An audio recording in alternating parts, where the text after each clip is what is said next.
Welcome to the program. I'm Mark Imperial. This segment's being brought to you by booksgrowbusiness.com. It's the place where busy professionals get their books done and published to educate consumers, grow their businesses, and to leave a legacy.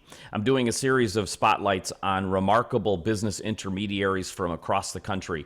And joining me on this segment is Larry Fry. He's with the Transworld College Station, Texas office. Larry, welcome to the program. Thank you. Thanks for having me. Larry, tell us a little bit about your work and tell us specifically who are the types of clients that you specialize in helping? In the College Station, it's a non-county. Our territory encompasses non-counties, but we're primarily our biggest area is obviously the Bryan College Station area, the home of Texas A&M University, and basically we service mainly mainstream type businesses, small to medium-sized businesses. And, like your ice cream shops, liquor stores are pretty popular. And then it was nice during COVID because they were deemed essential in the state of Texas. So we could still, try to sell them and they could stay open. These health clubs, spas, that type of stuff, cryotherapy spas, yoga type places, exercise places, they're all pretty popular in our territory.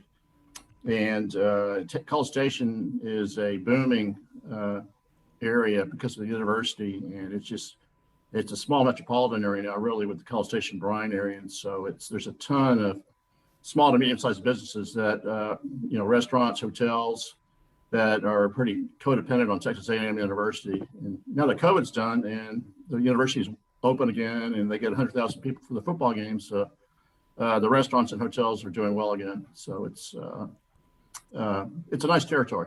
That's great to hear. These business owners, I mean, they were great at starting the business, running it, and growth.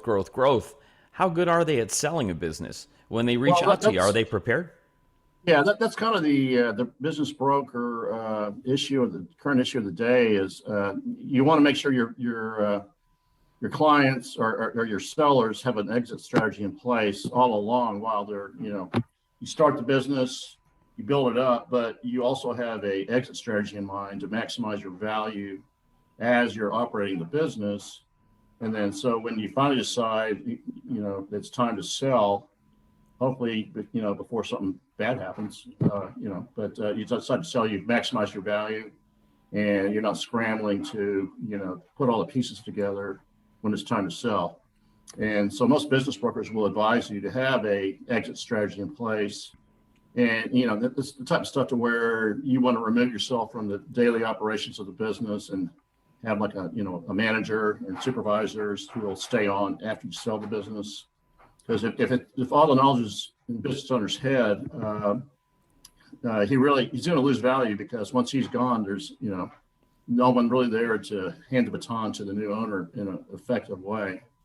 So our big deal now is always have an exit strategy in place from day one.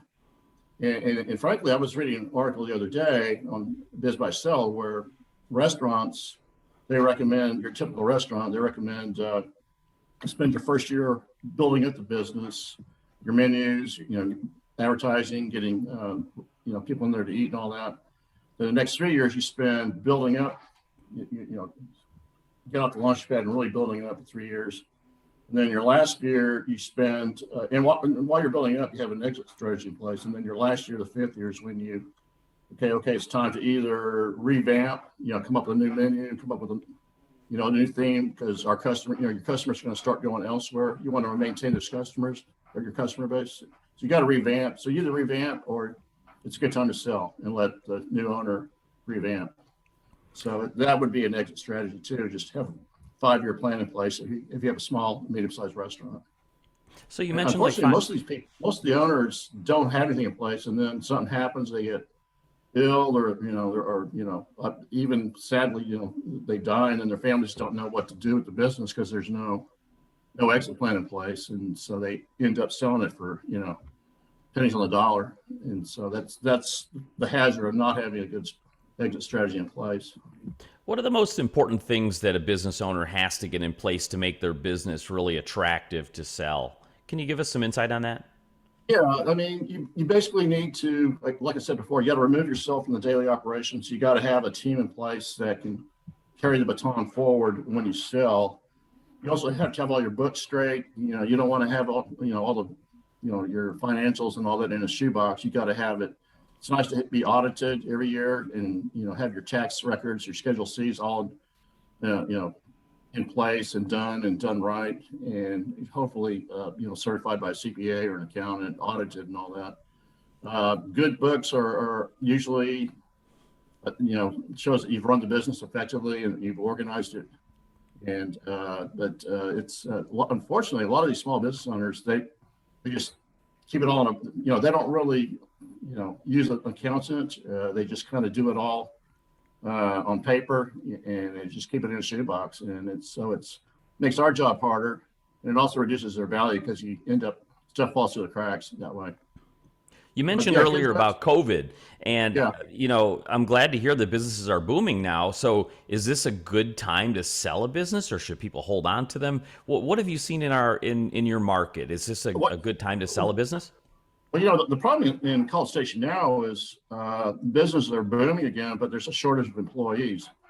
So, I mean, you have the after effects of COVID, at least in our territory, where businesses are ramping up and busy again, but they're having, they can't. Their growth is impeded by the fact that they can't get, employees in place to help them run the store or the restaurant or hotel, and so we're still playing catch up, with the employment issues, and so that's why it's booming, but it's just like it could be doing even better once we get all, the employment situation in place where, we have all the businesses are properly being staffed by, competent employees and all that. Because they all just kind of disappeared during COVID and nobody knows where they all went. But in fact, I'm selling a art gallery, custom framing shop in College Station, and the guy says one of the reasons he's selling is because he just can't find employees, and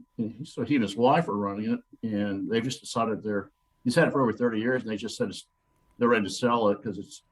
I still tell them, you got to train somebody, like a manager, get a supervisor in there, or a couple employees. You got to train them in order to maximize your value when you do sell it.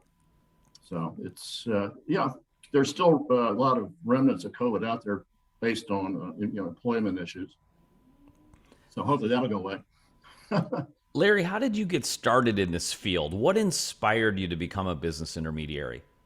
I was a IT computer software developer consultant in Houston for 36 years with major oil companies, really. And after I turned 58, I said, I'm tired, I'm done. I can't do this anymore. And I knew the regional vice president down here, a guy named Ben Padilla, and started talking to him. And we were going over franchises and stuff that maybe I'd want to acquire and use that to start, building up my own business. And then he recommended Transworld Business Advisors. And so I went, I went to the Discovery Day with the United Franchise Group's Palm Beach office. And I went to discover another franchise that they had. And then I ended up discovering Transworld while I was there. And Ben said, okay, well, let's work on that. And then, so the guy that owned College Station had it for a year, and he wanted to move to Fredericksburg, Texas. Said he's ready to retire. So I bought it from him, and I've had it for 4 years. I had it for 4 years, and now I sold it in September, but I'm still heavily involved in it as a broker. Larry, so it's exciting. I like it. It's, you really don't do all the grunt work either. You just get the lawyers, accountants, escrow officers together on closing deals, and basically you just manage the closing. You make sure all the ducks stay in a row as far as the closing aspects of a deal. That's the hardest part of being a broker too. That's your busiest times during closings, because you gotta keep all the cattle in the in the yard, so to speak. Absolutely. Larry, for folks listening now that are considering selling their business and they know they need to get their ducks in a row and they'd like to speak with you, how do they find you and connect with you? They can find me. I'm on, they can Google on the internet, Transworld Business Advisors of College Station. I'm on the website. That's our website. It'll come up in Google, and all the information's there, our website. And our location and College Station and all that. Also our phone numbers, email addresses and all that. So it's all there. Just Transworld Business Advisors of College Station is what you would Google.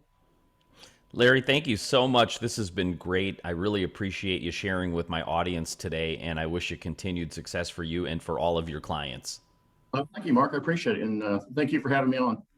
That was Larry Fry with the Transworld office in College Station, Texas. And this segment's been brought to you by booksgrowbusiness.com. It's the place where busy professionals get their books done to educate consumers, grow their businesses, and to leave a legacy. That's all for now. I'm Mark Imperial, and thanks for joining me.